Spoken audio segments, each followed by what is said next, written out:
이러한 현대 사회의 비극에 대해서 느리게 산다는 것의 의미라는 책의 저자인 피에르 쌍소는 이렇게 말을 했습니다. 현대인들은 안식을 상실하고 살아가고 있다. 안식의 상실을 지적하면서 안식을 잃어버린 시대다, 이렇게 말했습니다.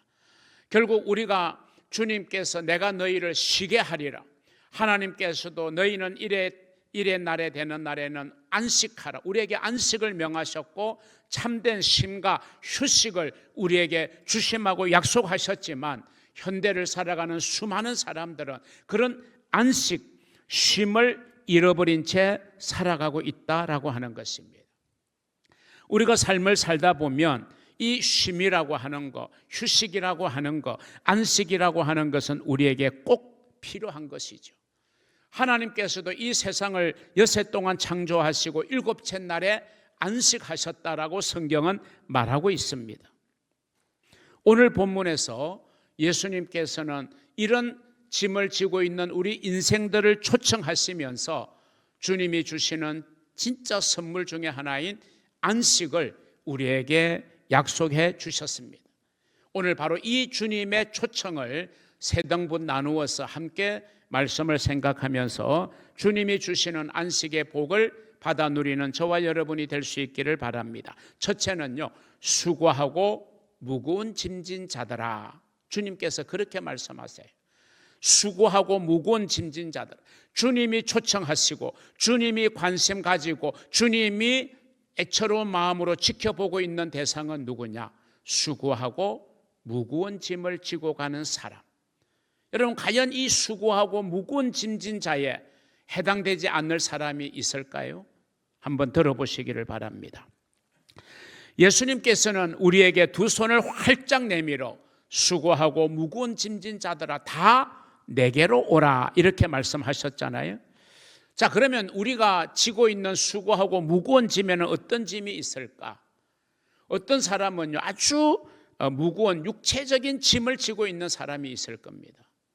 육체가 늘 고달픔, 육체가 시달리고 말이죠. 뭐 중노동에 시달리든, 아니면 뭔가 이유를 알 수 없는 질병 때문에 시달리든, 아니면 좀 노쇠해가지고 이제 기력이 많이 빠져서 육체가 시달리든, 아무튼 육체적인 짐을 지고 있는 사람도 있어요. 그런데 그 육체적인 짐보다 더 무거운 짐이 있는데 그건 마음의 짐이에요. 마음의 짐이 있으면요, 여러분, 여러 가지의 삶의 지장이 오게 되는 것입니다. 뿐만 아니라 이 땅에 있는 모든 사람들이 공통적으로 지고 있는 짐이 있는데, 영적으로 말하면 죄의 짐을 지고 있다는 거예요. 육체의 짐, 마음의 짐, 죄의 짐. 다시 묻습니다. 주님께서 수고하고 무거운 짐진 자들아, 이 말씀을 하셨을 때 그 말씀에 해당되지 않는 사람이 있을까요? 저는 한 사람도 없다고 생각합니다. 왜? 모든 사람은 다 죄 중에 출생했기 때문에, 모든 사람은 다 죄인이기 때문에 수고하고 무거운 짐진 자들아는 이 주님의 말씀에 해당되지 않나 한 사람은 단 한 사람도 없다는 것입니다. 우리는 부패한 심성을 가지고 있어요. 왜? 죄성을 가지고 태어났기 때문에. 그래서 내가 저 사람을 미워하지 않으려고 마음은 먹는데 그게 제대로 안 되고 계속 미워하게 되죠. 내가 이러지 말아야 되는데, 이렇게 생각하면서도 자꾸만 잘못된 행동을 하게 되는 경우가 우리에게는 허다합니다. 여러분, 현대인들은요, 이 정신적 질병이라는 무거운 짐을 또 많이들 지고 있습니다. 정신적 질병, 정신이 피곤해요. 그래도 육체의 피곤은 좀 자고 나면 좀 풀리기도 하는데, 이 정신의 질병은요, 잠을 잔다고 해결되는 게 아니잖아요. 이 정신적 질병이라는 것은 굉장히 무서운 겁니다. 여러분, 현대는 얼마나 살기 좋아졌어요? 살기는 좋아졌는데 오히려 정신적 질병을 앓는 사람은 더 많이 늘어나고 있다고 하는 것이 현대사회의 아이러니입니다. 여러분, 우울증, 또 자살의 충동을 가져보는 사람들, 우리 주변에 의외로 많습니다. 내 마음에 우울증이 다가오면요, 우리 인생이 다 색깔이 그냥 회색빛으로 변하게 되는 것을 보게 되고요. 우리 마음속에서 희망이 아예 송두리째 뽑혀버린 것만 같은 거, 이게 여러분 우울증이 찾아온 사람들의 전형적인 특징입니다. 여러분, 이 정신의 우울증만 있는 게 아니에요. 여러분, 영적인 침체, 영적인 우울증이 찾아오기도 합니다. 여러분, 선지자 중에 대표라고 할 수 있는 분이 엘리야 선지자 아닙니까? 이 엘리야는요, 갈멜산에서 엄청난 승리를 경험했어요. 그런데 그도 영적인 침체에 빠져들게 되었습니다. 그렇게 능력 있게 사역했던 엘리야, 그런데 얼마 되지 않아서 죽기를 구하는 엘리야의 이 상반된 모습, 어쩌면 하늘과 땅의 차이만큼의 극단적인 모습을 똑같은 엘리야가 보여주고 있는 거예요. 엘리야는 일반 사람도 아니에요. 평범한 사람도 아니에요. 선지자예요. 그리고 정말 갈멜산에서의 엘리야는요, 정말 위대한 엘리야의 모습 아니었습니까? 그런 엘리야가 광야로 도망가가지고 하나님 차라리 나를 여기서 죽여달라고, 내 생명을 거두어 다 가달라고 말할 만큼의 그 영적으로 침체되어져 있고 영적 우울증에 빠져 있는 이 엘리야의 모습을 우리는 성경에서 보게 됩니다. 영국의 유명한 정신과 의사인 하더필더는 이런 재미있는 실험 결과를 발표를 했습니다. 그건 뭐냐면, 우리 사람이 가지는 의지가 있잖아요. 의지. 사람은 지정의를 가지고 있거든요. 지적인 부분, 감정적인 부분, 또 우리의 의지적인 부분이 있잖아요. 지정의. 이 세 가지가 우리 인간에게는 있는 요소인데요. 이 사람의 의지가 우리의 육체의 힘에 얼마나 큰 영향을 미치고 있는지를 실험한 내용을 결과로 발표를 한 것입니다.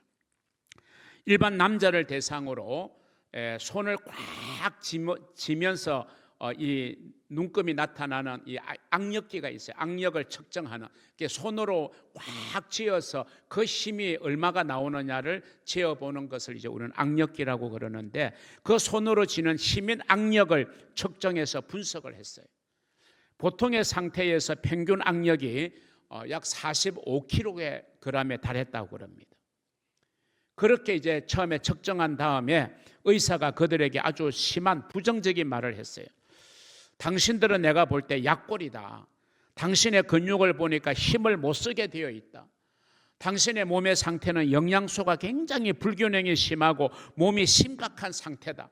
이렇게 부정적인 말로 상대방에게 당신의 몸은 약하다고 인식을 시켜놓고, 그리고 바로 이제 이 악력을 재어보았다는 거예요. 이전보다 훨씬 악력이 감소되어졌다는 것입니다. 아무런 차이가 없는데 그 의사의 말 한마디로 이 사람의 의지가 상당히 약해졌다는 것의 반증이죠. 반대로 다른 사람들에게는 긍정적으로 이야기를 합니다. 당신은 굉장히 강하다. 당신의 근육을 보니까 훨씬 더 무거운 것도 들 수 있다. 당신의 몸의 영양 상태도 굉장히 양호하고 몸의 상태가 매우 좋다라고 긍정적으로 용기를 주고, 다시 악력을 측정하게 했더니 평균 악력보다 더 증가했다는 것을 실험 결과를 통해서 만들어낸 거예요. 그러면서 우리가 가지고 있는 힘의 절반 이상은 우리의 마음가짐, 즉 우리의 의지에 달려있다. 이 연구 결과를 발표를 한 것입니다. 여러분, 투병 생활을 하는 분들이 느낄 수 있는 마음이에요. 투병 생활은요, 물론 의사의 도움, 좋은 약의 처방도 필요하지만 본인의 의지가 중요해요. 나는 반드시 이 질병을 이겨낸다. 나는 다시 건강을 되찾을 수 있다라는 의지가 굳은 사람하고요, 의지가 약하고 의지를 놓아버린 사람하고의 그 회복의 속도는 엄청난 차이를 보인다는 것을 우리는 쉽게 이해할 수 있을 것입니다.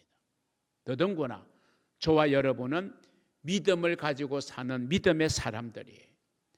믿음의 사람들은 이런 고백을 하고 사는 사람들이에요.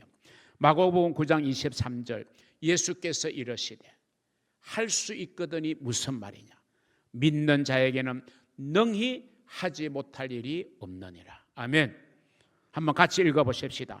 예수께서 이르시되 할 수 있거든이 무슨 말이냐, 믿는 자에게는 능히 하지 못할 일이 없느니라 하시니. 아멘. 이런 믿음과 확신을 가지면요, 우리는 사람의 의사의 이야기에도 힘이 저절로 생겨나는데, 우리가 믿음을 가지고 내가 그리스도 안에서 능치 못할 일이 없다라는 확신을 가지게 되면요, 우리에게는 새로운 힘이 주어지는 줄로 믿으시기를 바랍니다. 여러분이 바로 그런 주인공이 되시기를 주님의 이름으로 축원합니다. 두 번째는요, 수고하고 무거운 짐진 자들아 라고 말씀하고는 그분들을 초청하세요. 다 내게로 오라, 이렇게 말씀하는 것. 여러분, 수고하고 무거운 짐진 자에 해당되지 않는 사람은 단 한 사람도 없다. 여기에 우리는 동의할 수밖에 없고요. 그러면 우리가 어떻게 해야 됩니까? 내게로 오라. 주님이 그렇게 초청하세요. 여러분이 오늘 주님의 초청에 응하셔서 이 자리에 오신 줄로 믿습니다. 성령이 여러분에게 역사하셔서 오늘 이 거룩하고 복된 주일, 내가 주님 전에 나아가서 예배해야지, 이렇게 나오신 줄로 믿습니다. 예수님께서는 어떤 짐을 지고 있는 사람이라도 차별하지 않고 다 내게로 오라, 이렇게 말씀하셨어요. 우리가 그렇게 초청에 응하여 예수께로 가면 그 예수님 안에서 우리는 희망을 가지게 되고 힘을 얻을 수 있고 안식과 힘을 얻을 수 있고 우리의 삶을 승리할 수 있는 줄로 믿으시기를 바랍니다. 우리가 예수를 만나면요, 약한 사람이 강한 사람이 될 수 있어요. 우리 주님을 향하여 바울은 이렇게 고백합니다.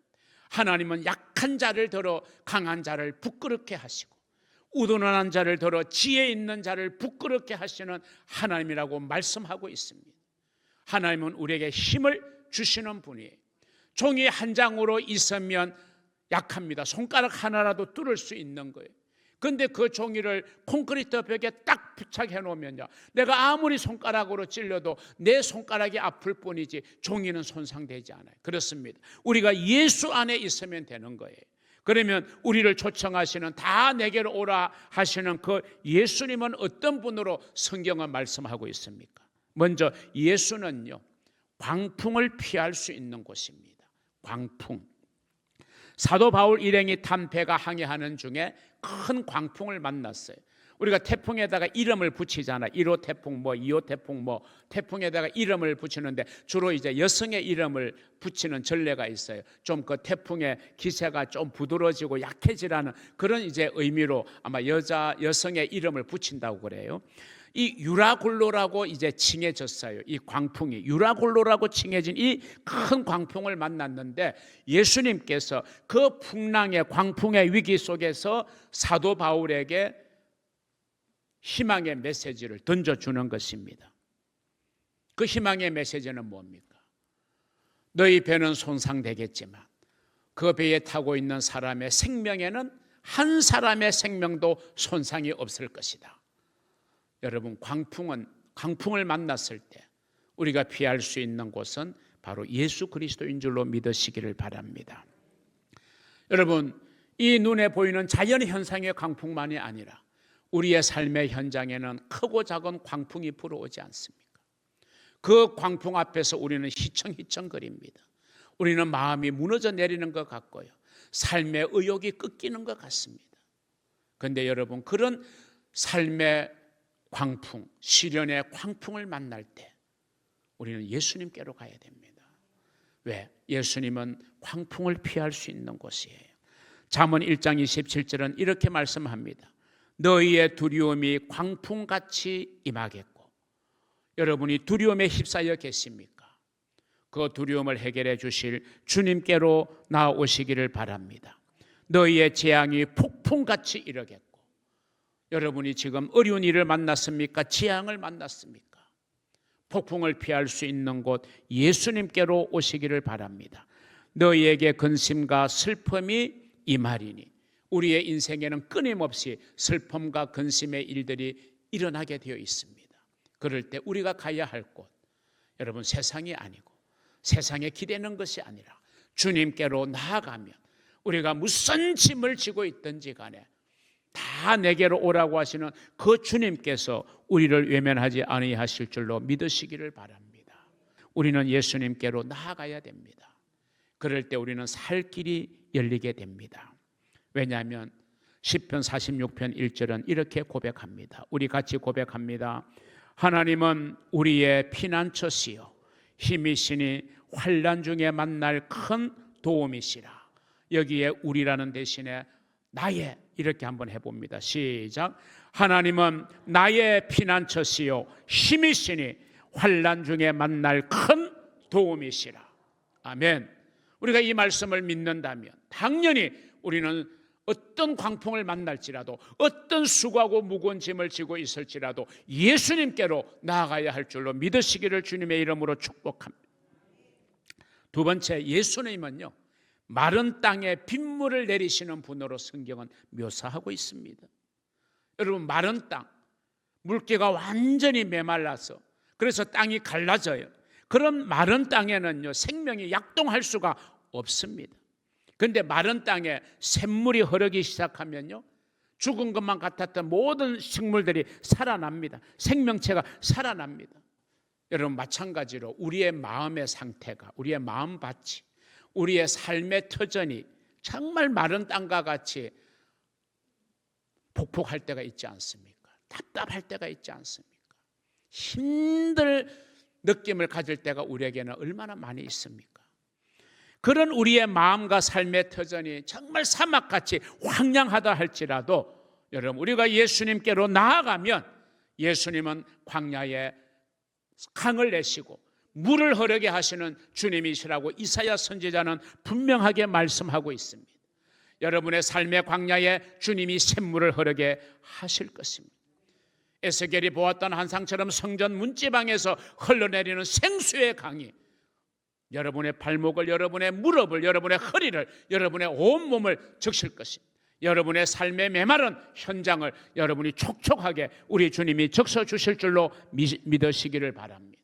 그래서 우리가 예수님께로 가면 정말 삭막한 우리의 인생, 희망을 잃어버린 것만 같은 우리의 인생, 다시금 희망이 생겨나고 도저히 불가능해 보이고 정말 가능하지 않을 것만 같은 절망이 있는 그런 곳에 놀라운 희망과 생명의 역사가 일어나게 되는 줄로 믿으시기를 바랍니다. 예수님을 내 마음에, 나의 삶 한가운데 모시며 요한삼서 1장 2절의 말씀처럼 영혼이 잘되고 범사가 잘되고 강건하여지는 축복의 주인공이 될 줄로 믿습니다. 여러분이 바로 그런 주인공 되시기를 주님의 이름으로 축복합니다. 세 번째, 예수님은 어떤 분으로 묘사되고 있습니까? 예수님은 피곤한 인생의 삶에 큰 바위 그늘이 되어주시는 분이다, 이렇게 말합니다. 여러분, 우리는 인생길이라는 표현을 써요. 우리 인생살이 또는 인생길 그러잖아요. 우리는 길을 걸어가는 사람이에요. 우리가 걸어가야 되는 인생길, 여러분 쉽지 않습니다. 고달픕니다. 힘듭니다. 때로는 지칠 수 있습니다. 때로는 쓰러질 수도 있습니다. 그것이 우리의 인생길이에요. 그런 지치고 험한 인생길을 걸어가는 그 길에 예수님은 우리에게 큰 바위 그늘이 되어주시는 분이다, 이렇게 말씀하고 있어요. 그래서 우리 그리스도인들은 주님을 앙망하는 성도들이 되어야 됩니다. 이사야 40장 31절을 다 같이 고백합니다. 오직 여호와를 앙망하는 자는 새 힘을 얻으리니 독수리가 날개치며 올라감 같을 것이요 다른 박질하여도 곤비하지 아니하겠고 걸어가도 피곤하지 아니하리로다. 아멘. 주님께서 우리에게 주시는 힘, 이 힘은요 세상이 주는 힘과는 비교가 안 돼.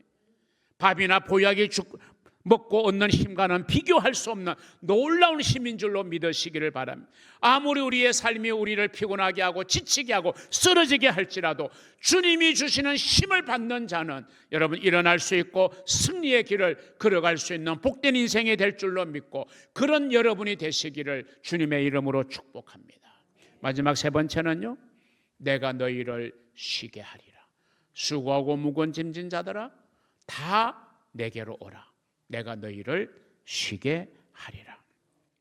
우리가 예수께로 나아가며 주님이 흘리신 보혈의 샘으로 나아가며 은혜의 보좌 앞에 나아가며 주님은 우리에게 쉬게 하시는 안식의 축복을 허락해 주시는 겁니다. 그래서 오늘 예수님께서는 위대한 초청을 하시고서는 이렇게 말씀합니다. 마태복음 11장 29절에 나는 마음이 온유하고 겸손하니 나의 멍에를 메고 내게 배우라. 그리하면 너희 마음이 쉼을 얻으리. 수고하고 무거운 짐진 자들아 다 내게로 와라.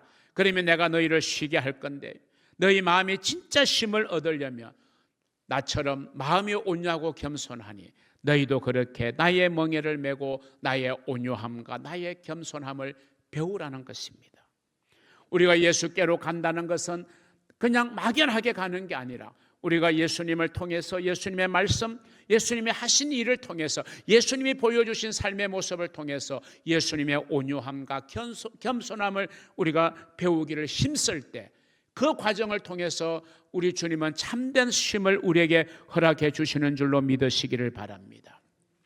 온유라는 것은요, 우리가 길들임을 잘 받는 것을 말합니다. 자기를 다스릴 줄 아는 것을 이야기해요.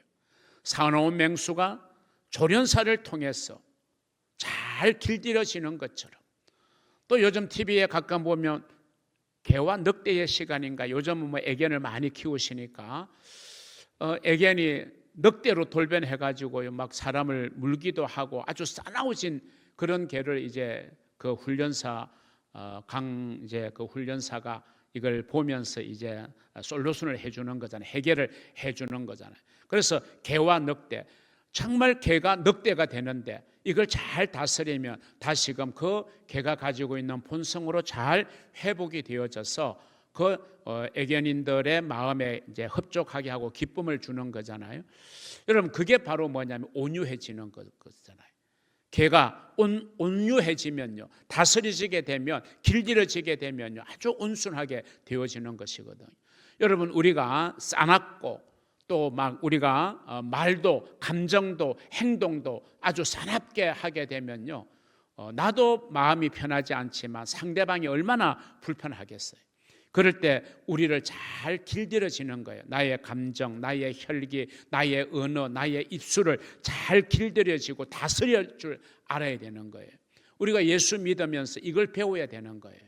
말하는 것도 생각하는 것도 행동하는 것도 이런 것이 다스려져야 이게 온유함이 되어지는 것입니다. 예수께서는 사나운 사람이 아니라 온유한 사람이 땅을 기업으로 차지한다, 그렇게 말씀하셨어요. 겸손은 뭐 당연히 나를 낮추고 주님을 높이는 게 겸손 아닙니까? 베드로전서 5장 6절에 말합니다. 그러므로 하나님의 능하신 손 아래에서 겸손하라. 때가 되면 너희를 높이시리라. 그 예수님의 온유함과 겸손함, 이것을 가장 절정으로 보여준 사건이 바로 십자가의 사건 아닙니까? 얼마든지 예수님의 능력으로 죄 없는 자기를 십자가에 죽이려고 하는 그 악한 무도한 세력을 벌할 수도 있지만, 그러나 자기를 다 다스리시잖아요. 자기를 낮추잖아요. 왜? 그것이 자기가 가야 할 길이고 그것이 이 땅에 보냄을 받은 자기의 사명이기 때문에 자기를 낮추고 다스려서 십자가의 길을 묵묵히 걸어가시는 주님 아닙니까? 그랬을 때에 주님께서 그를 높여서 모든 사람을 예수의 무릎에 꿇게 하신다라고 말씀하셨잖아요.